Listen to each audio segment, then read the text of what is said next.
$3 million is heading to Buffalo's east side for 3 different projects on Jefferson Avenue. Chairwoman of the Erie County Legislature, April Baskin, spearheaded the funding. She joins us now to tell us more about it. April, thank you so much for coming in. Thank you for having me. So these 3 projects, they cover everything from affordable housing, healthcare options, economic development.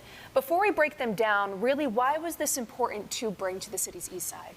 Well, there was a moment in time when there were more representatives in the legislature who represented the city of Buffalo, where you saw the county giving more county funding to not just the city of Buffalo, but the city of Tonawanda and Lackawanna as well. And with the downsizing of the legislature, there was less representation. That means less advocates for infrastructure dollars to go to the 3 cities. The 3 cities are governed by the cities when it comes to infrastructure work, and it's not common that the county gives money to the cities for development or road work. And under my leadership as chair, I wanted to kind of reverse that and bring some equity. There are people who live in the suburbs who come to the cities, specifically the city of Buffalo, to make wages and to make a living, and then they take that money back out to the suburbs. And so, there's something to be said for city, county taxpayers getting infrastructure dollars. I like what you said earlier today about what Jefferson Avenue used to be, this bustling hub of not just activity on the city's east side, but a bustling hub in the city of Buffalo. Correct. Not east side in general, just a bustling hub. Right. And that has changed so much. So let's talk a little bit about these projects in particular, because the way that they're laid out, it seems like these are the necessities. These are all needed projects. Yes. Like you said, Jefferson Avenue is a commercial district, and there are tons of commercial districts in the city of Buffalo that are struggling with surviving and thriving the way that they once did. And so these 3 developers happen to be developers who come from marginalized backgrounds, and we see a disparity with the representation when it comes to development in Black communities being developed by Black developers. And so I wanted to make sure that there were county dollars sent to Jefferson Avenue to help revive it. So talking about looking at these projects, there's millions of dollars in this funding. Yes. How were you able to secure this money? Where did the funding come from? So I had to get creative. There were several different streams of funding within the county's budget where I identified $1 million. Each one project has 1.2 million going towards it. And that came from Renew Plan funding, it came from surplus funding, and it came from the county's annual capital projects negotiations. When should residents start thinking about when shovels are going to hit the earth with these projects? And as we'll get to talking about in just a couple of minutes, is there any opportunity for jobs, perhaps, for people to join these construction crews if there's development happening? Definitely. That's the pipeline of success that we're hoping to build here on Jefferson Avenue, as we see the diversity in the developments and the architects that are developing the infrastructure. We want to see the workforce that is included to bring it to fruition to reflect the diversity as well.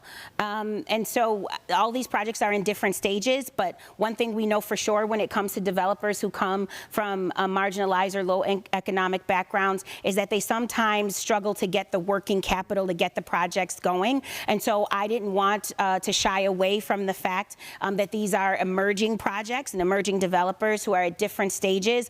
They have secured funding to get their vision going, and a lot of times we don't see that when it comes to our community. So we are first dollars in, and I'm proud of it. And this is a good way to transition to the new Bills Stadium. Construction, as we know, well underway.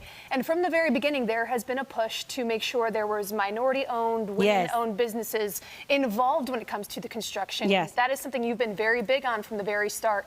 What is an update on where things are? Yes, I wasn't just big on it, but we negotiated mandates in the lease deal. And so there are legal ramifications if these goals are not met with a good faith effort. And I'm proud of that. So yesterday, the Community Benefits Oversight Committee had a meeting. I don't attend the meetings. I'm very passionate about that meeting, that group being independent of the influence of elected officials, but I have 2 appointees on it. And so I encourage my appointees to report back updates. They successfully reported that the Buffalo Bills and Gilbane Turner Construction are at 57 or between 51 and 57 local firms, and local firms are identified as minority, women, or service disabled veteran contracting firms who live within who operate their businesses within 100 miles of the stadium have been included on the project to date.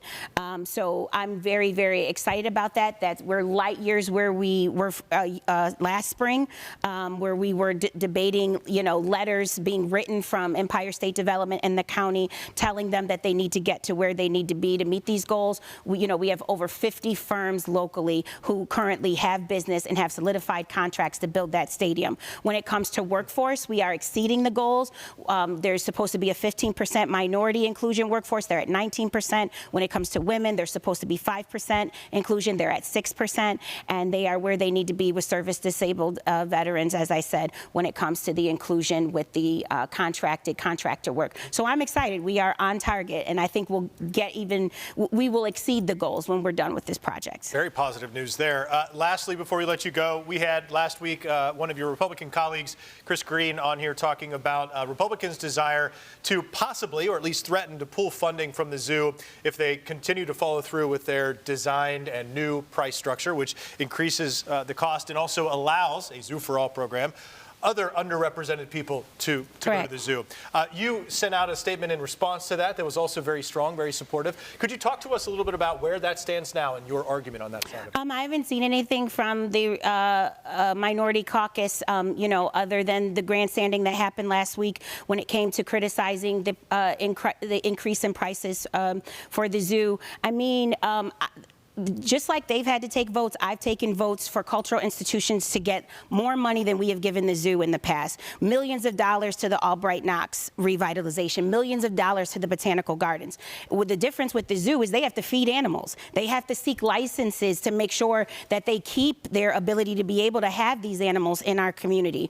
I'm proud of the zoo for finding a pathway to make sure that families who can't even afford to put food on the table or who struggle with finding bus fare to get to work every single day are not burdened by the increase in cost, but everything around us is increasing in cost. So for us to be in a place where the county, is just, there's been a settlement for an unfortunate death that happened in the former sheriff's leadership at over $90 million.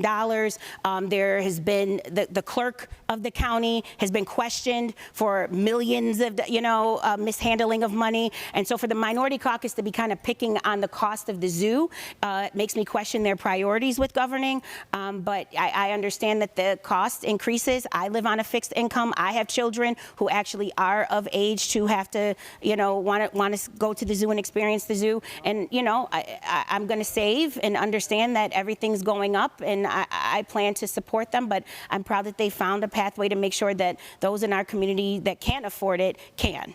There are certainly a number of topics we can talk about, but unfortunately our time is short. Chairwoman April Baskin, we know you are busy, so thank you so much for taking the time to join us this afternoon. Thank you for having me. All right, we'll send things over to Chief